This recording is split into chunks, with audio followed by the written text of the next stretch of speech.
right, guys. Good to be back here. We got our friend Pepe calling in from Peru to join us. So um, we'll get an extra cultural perspective on some of these too, which is fun. Well, we spent the first couple sessions, the first one talking about culture. What is that? Talking about those layers of just the person, their family culture, their community, their national culture, all these different parts. And we're using these cultural values as kind of these, you can even call them kind of sophisticated stereotypes to help you kind of take a first guess of where someone's coming from and be able to start peeling those layers back as we try to understand this person, where they're coming from with these, whatever the interaction is, and getting at, is this an Asian thing, or is this, their personality? Is this their work role? Maybe their generation, and starting to kind of peel back some of those layers so that we can know better how to relate to them and communicate with them. So last week we talked about a couple of these cultural values. We went over uncertainty avoidance, and then we went over kind of cooperative versus competitive cultures, and wanted to see if maybe you guys noticed any of those this last week, or I guess those that were in the last call, if you noticed any of those throughout your week, or any other stories that came to mind from those examples. Pulling up my notes here, but our church has been doing an Enneagram class.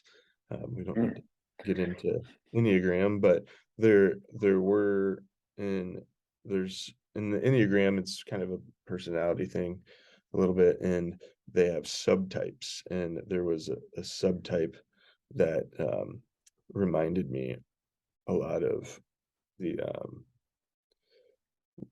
were you just saying collaboration, or what was the We have this last one was Cooperative. kind of the uncertainty avoidance, or the cooperative versus competitive. So trying to work cooperative together. versus competitive? Yeah. So in Yeah. Enneagram, there's some subtypes that are just like that, and I was starting to get the cultural intelligence stuff confused with the Enneagram stuff, but it also at the same time was just bringing some clarity of that the Enneagram stuff is all just based on our cultures and what's around us, and that a lot of over just the decades of how our country has operated in the US, a lot of women are twos on the Enneagram, and it's just a lot of that stuff is just culture related, I think. So Yeah. it's cool to Yeah. see the both of them kind of complementing each other, but at the same time it's super confusing. So Yeah. And that's, and these are all just kind of those tools to kind of just try to help us kind of dig down to the next layer and get to know that individual better and know how to relate to them. And that is Enneagrams are another great way of that.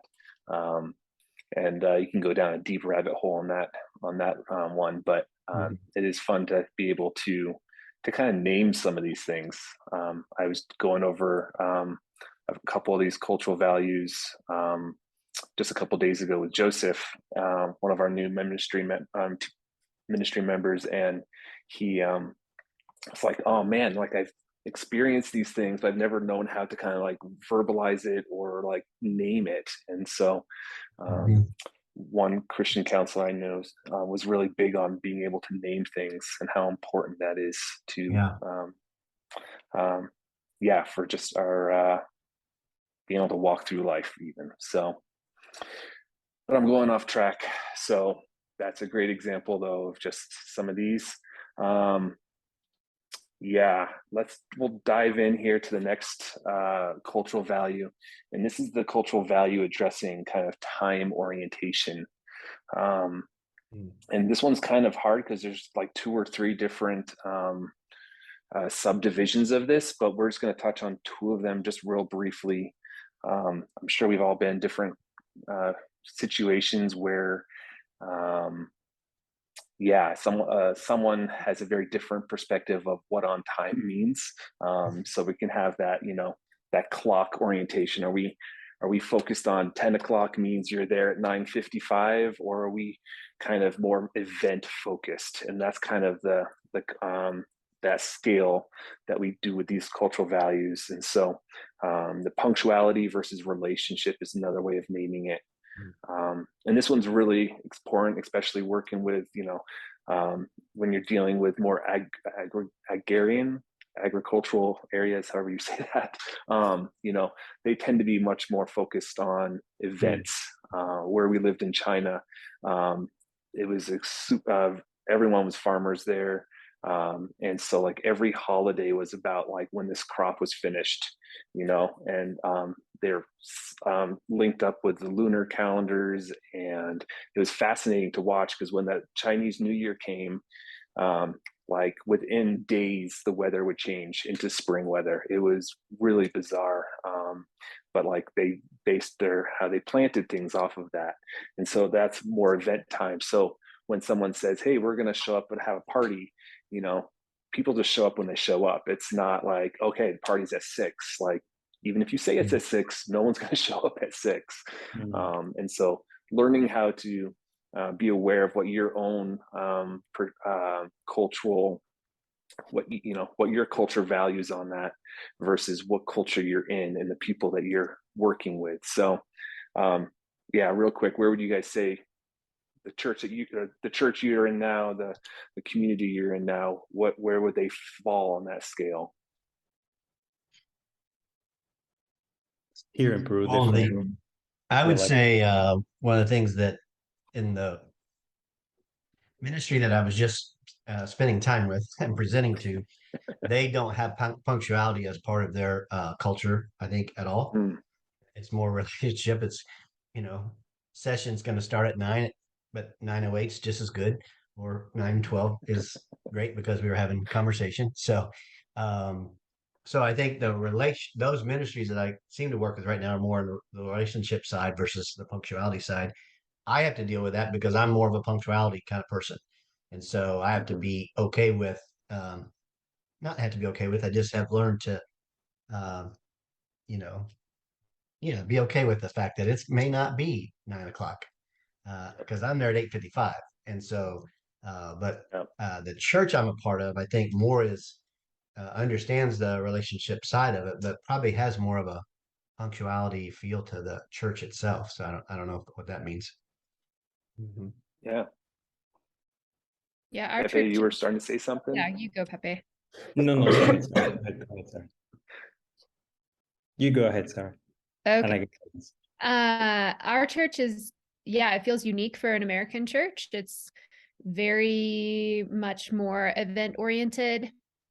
And I mean, if you show up, it's supposed to start at 10, but if you show up at 10, there's going to be like 3 cars and 5 people. And Yeah. the church doesn't really get started until like usually 10:15, something like that. And then you never know when it's over. Like it might be Mm, over at 11:30 or it might be over at 12:30, and you're just there for it. And if you have to leave early, that's okay, but it's just kind of what it is. So we don't even leave our house until 10:05 to get to our church that starts at 10 o'clock. We've learned. Wow.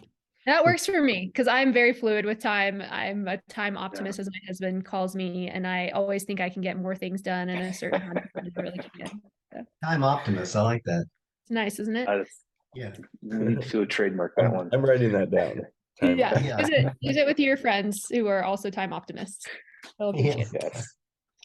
Well, yeah, I mean, and so, I mean, this is an easy example. This is the example I use when I try to explain like cultural intelligence stuff with people that are it's a completely foreign perspective to them. Like, hey, that family that's always late to everything, right?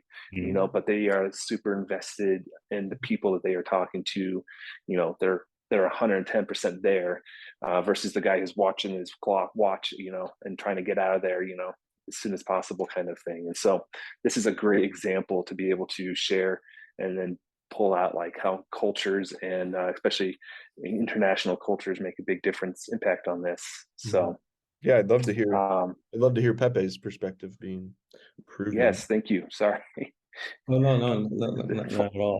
I just My basically, connection keeps my getting culture worse. come from that relationship side of the equation. Definitely, that's one of the things that we teach.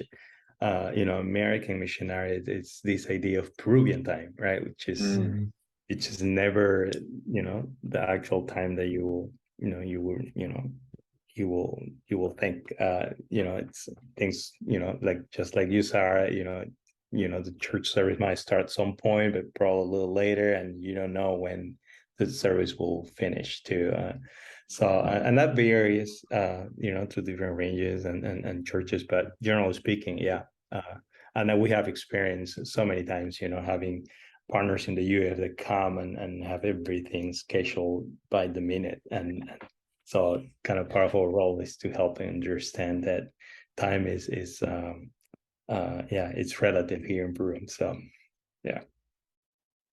yeah. Yeah, that's it. Yeah, and then part of this too is that going back to the four capabilities of CQ, of being able to, like, okay, my motivation is to people. That's why I'm doing this, right? Then you're going into, okay, but I know I'm in Peru now, so I have to readjust my time schedule. And then you start doing, in strategy, you're planning, okay, well, we're going to have to cut back to two of the things, of the 10 things I want to get done, just knowing the buses are going to be off schedule, or a train is going to, be stuck, or something like that. So, and then in the practice, the action step is that, actually practicing it and just learning to let go sometimes and just have to go with that flow, and learning how to go, just move with it. So, not to rush through the time orientation perspective portion here, but that was one of the two subdivisions. Another one I want to touch on real quick is kind of the short-term versus long-term perspective. And so, that's, emphasizing, the here and now needs, the immediate outcomes, just getting it done, versus the long-term approach of, hey, what do I want this church to look like in 10 years? Or where do I want this, Christian school, where do I want this to be? How many students do I want to have in, 20 years down the road? And so those are some big cultural things, as well, that can be really frustrating, especially for like a successful businessman that's thinking, 20, 30 years down the road, going into a place that people are living hand to mouth, one crop to the next. How do you I guess rectify that gap there? And so that's another thing just to kind of keep in mind. One, just a quick example is I had a friend in China who was doing a photography business. I can't remember if I shared this story or not, but he was constantly doing projects for other people for free, and like big projects that he should have been making a lot of money off of, but he was just doing them for free to kind of build that long-term connection point. And so most Confucian cultures, so most of like the Asian cultures, are based off of Confucius, not based, but there's a heavy influence of Confucianism in their culture. And so it's very much that long-term planning. And so my friend is thinking, 20 years from now, when I have a need, this guy's going to kind of be obligated to me. And there's a lot more we could talk about on that one topic right there. But then on the flip side, I have a friend here in America who, a big portion of his income stream disappeared almost overnight. And so all of a sudden he's like needing cash now. And so he was telling me about this business that, it's going to start up and it's going to be a quick cash business. There's no necessarily long-term viability in it, but that's not his focus. He just needs to pay the bills right now. And so, so you can imagine, like, when we're thinking ministry, like we're trying to help our ministry partners, they're coming from maybe a little bit more, long-term approach, or even short-term approaches, depending on what the ministry objective is. They're going to have to really think through what that's going to look like in that host culture. because that can definitely have some long-term impact. So I'm sure, Sarah, you've run into this with people, trying to start businesses in places, market research, all that. I mean, that can be places like Africa, that can be pretty tough, right? Because you never know when, another coup is going to happen, or what, depending on the country, or who knows what, right? So, yeah, in some instances, it seems like being able to think long term is sort of a luxury. It means that you're outside of a survivalist mindset if you can think about tomorrow or next year. And so, a lot of places that I teach business it is very day to day, hand to mouth. And that's one of the most revolutionary things that we talk about in the savings section is the idea that you can put something aside. You don't have to spend everything that you have today, because there's a good chance you'll still be here tomorrow. And so, when we start to put something aside for tomorrow, then we build up a safety net that might not be there otherwise. But it's pretty revolutionary for people to start going to the market with a budget and only spending what they have planned versus taking everything and spending it all, so. Yeah, no, I really love that word, that luxury, because that's exactly what that is. And so one thing that example is, I think it's Toyota. Like a lot of Japanese companies have, like, they actually have 100-year long business plan. Like they're taking steps now that will take effect or have an impact for 100 years from now, which is kind of mind-boggling in this day and age. But so it can look that far out. So definitely changes the way you do things. Well, I think we'll leave that one there for now. Any other thoughts or questions on that? I'm just thinking, just even in the most healthiest time, you have to balance some of that, right? What you want to do long term, what you want to do long term, but there is a reality of I got to survive the day or the month or whatever. So there's kind of always that balance to some degree, right? Yeah, absolutely. And with these, there's never a right or wrong in these. It's that kind of, you're just trying to be aware of, like, that, we have these predispositions to some of these things, just because this is what I've observed around me growing up, and all the figures that impact me in my life from growing up. Man, this is how they did it, so that must be, our minds associates it with being right. This is the way you do it. And so just trying to bring awareness of it so that we can kind of name it, and so that we can, approach it, especially when we're coming into contact with people from a different perspective of these issues. All right, Jonathan, we still have time for one more. Yeah. All right. So this is my favorite cultural value. This is the one that kind of, for me, always was a kind of like the puzzle of doing stuff cross-culturally. And this is deals with communication, and how a culture is if a culture is indirect or direct. Another way of putting it is like low context versus high context. And so the reason I like this is because you really have to be an investigator. You're kind of having to watch the other person. You have to kind of look for clues to see what they're doing or what they're saying. I got myself into, well, I'll save that example here. So, so just a quick overview. Like a low context culture depends on direct communication and specific words to share the intent and meaning. So when I say that I'm going to go to the store, I mean I'm going to say, if I'm from a low context, I'm going to say, I'm going to get in the car, I'm going to drive up Silver Saddle Roads to get to Fry's supermarket, and there I'm going to pick up bread and fruit for the kids, and maybe I'll pick up some ice cream, and then I'm going to come home. Like, that's a low context, versus a high context would be like, hey, we're out of fruit. Right. So the high context is you assume that the other person knows all the steps and all the things that need to be done. And so, So that can get real messy real quick when you have one of these, someone who's from a very low context, kind of a direct culture who's going to the other one. And you can just imagine all the problems that are going to stem from this, right? And so there's a lot of assumptions being made, like, well, of course he knows what I need we need fruit. Like, he should know that he needs to go to the store, go up to Silverside. He needs to go to the store. He also needs to pick up bread, because why wouldn't you buy bread when you need fruit at the same time?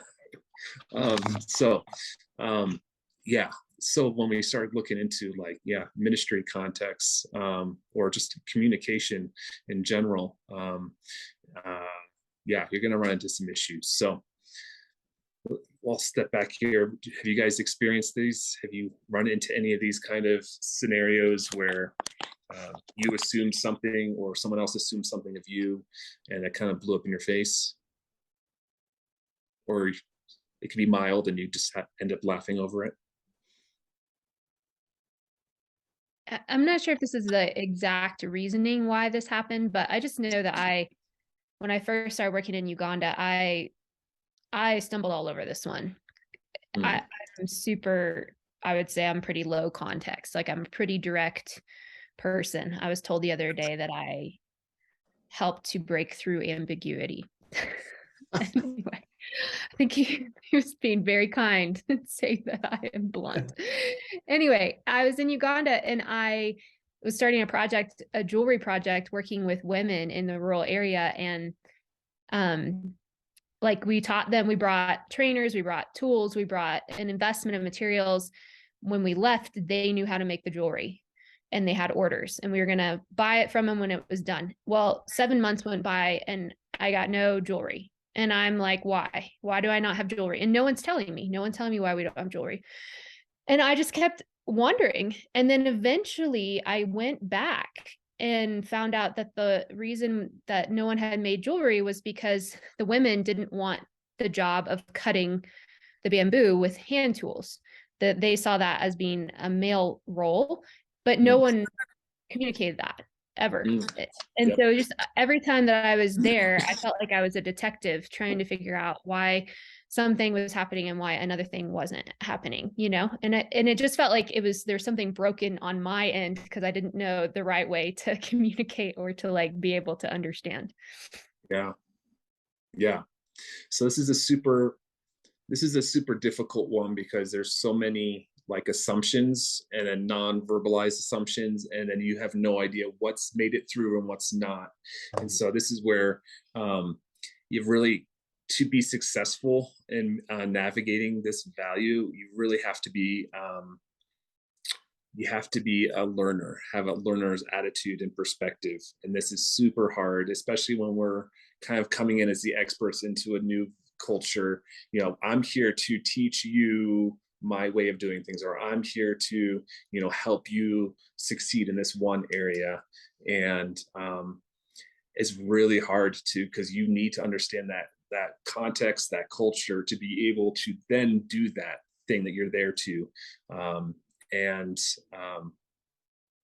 So this is a very common problem, Sarah. You are in no way out of the ordinary in that, because this is a hard one.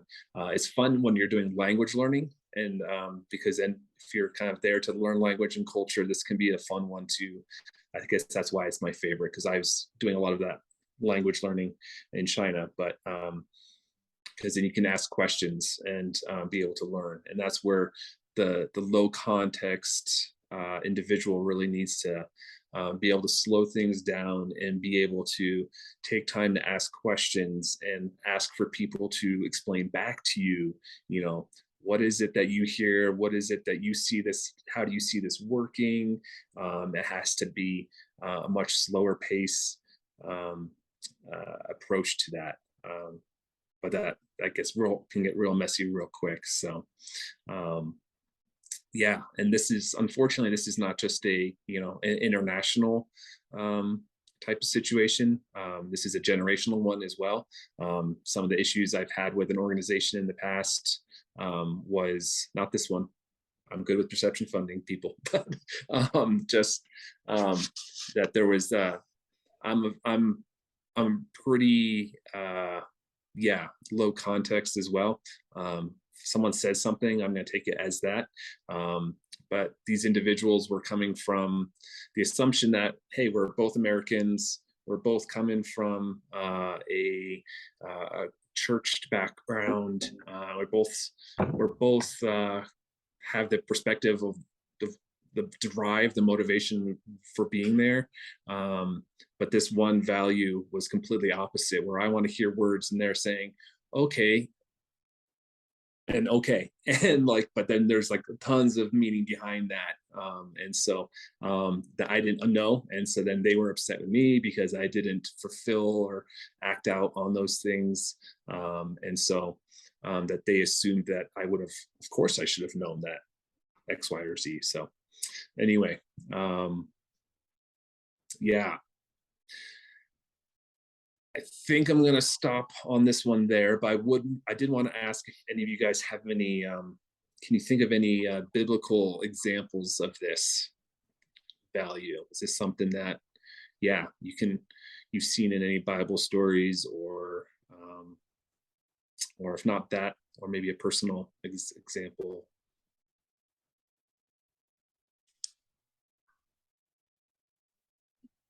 Maybe with Jesus at the well, Mm, he tells the lady to go get her husband, and she says, "I have no husband." And then he says, "That's right, you have no husband. You've had five, and now the guy you're with isn't your husband," or something along those lines. Like he's very blunt and straightforward, and mm, says all the things. yeah, I don't yeah, know that one. good one. Yeah, Yeah. And then he teaches in parables, which feels pretty high context to a degree because he doesn't explain everything all Yeah. the way, you know? yeah, It's true. So both sides there. yeah. Well, and that's what I love about trying not to go off on a sermon here, but that's what I love about God and the Bible that we have, is because like all these cultural values are represented. They're everywhere, and he represents them. And again, none of these are like a right or wrong thing. It's just a different perspective, and just being able to see him meeting people where they're at, and being able to be kind of all things to all men kind of idea. Man, that gets me excited to be able to see that we have a God that loves to communicate and connect to people on where they're at, and the way they need it to be spoken to them. So yeah, those low context or the high context parables, a lot of them were farming, a lot of them were, the lady lost her gold coin, right? She can't find it. We've all been there. So we can feel that story instantly. So yeah. Any others come to Jeremiah, mind? I'd say one thing just real quick. In our world, I think verbal communication is one thing. We also deal with um, written, as in, email, text, whatever, which brings I think, another layer to this communication thing, because again, depending on how old we are or how much we text or whatever, right? I mean, I could send a text out thinking I'm sending just this text out and it's received on the other end. And I don't know if that ties into this or not, but it just feels like there's a bit of that communication aspect as well, um, that kind of jumps in here without, again, Yeah.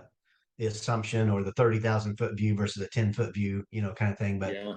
I think that's something to even watch, just the nonverbal communication that's there. Yeah, Yeah. I think things that we think apply in one medium and culture are different, from text, phone to email to face Yeah. to face. And so it's like, but not everybody realizes that or knows that. So it's just being kind and gracious towards others is the key there, I guess. Yeah, absolutely. Yeah. Just these are more tools to be able to love others and be gracious. Exactly. So yeah, these communications, again, it's not just verbal. I mean, body language, if you forget to bring a present when you come to someone's house, all those kind of little things, they communicate hugely in different areas that just don't cross our minds for if you're coming from a low context culture. So make a big impact for sure. Well, yeah. Any other how do you see this one playing out with maybe some of our newer ministry partners that are going to a new context? What are some ways that you can see them running into problems with this one, as well as how we can help them prepare for that?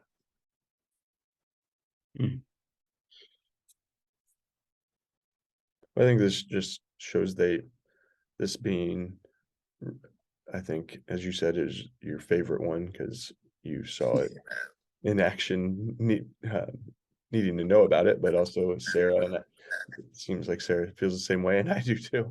So I feel like just the whole culture intelligence topic is important for our new ministry partners to learn all about it.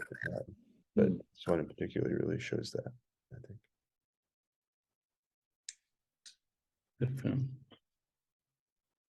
I think what you encourage us in, Jeremiah, to remain curious and to ask questions and take it slow is something that would be just really, really important for all of us and our ministry partners to take with them as they're entering new contexts.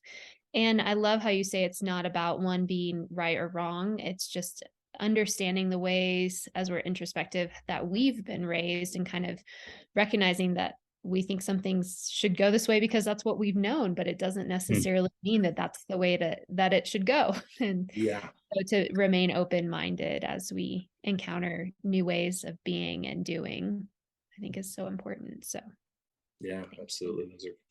Those are being curious. I loved how oh gracious, I forgot his name, the guy that went through some of the coaching stuff with us last year, Parker's friend there.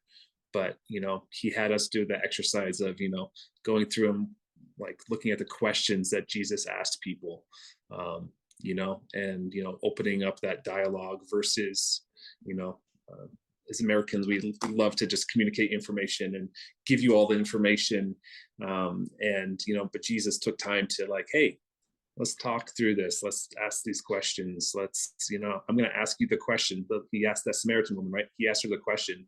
He knew the answer, but he was giving her the opportunity to enter into that relationship and see where she wanted to take it and all that. So, all right. Well, this week, if you guys look out for these cultural values in your life and work, and bring some examples next week if you find any.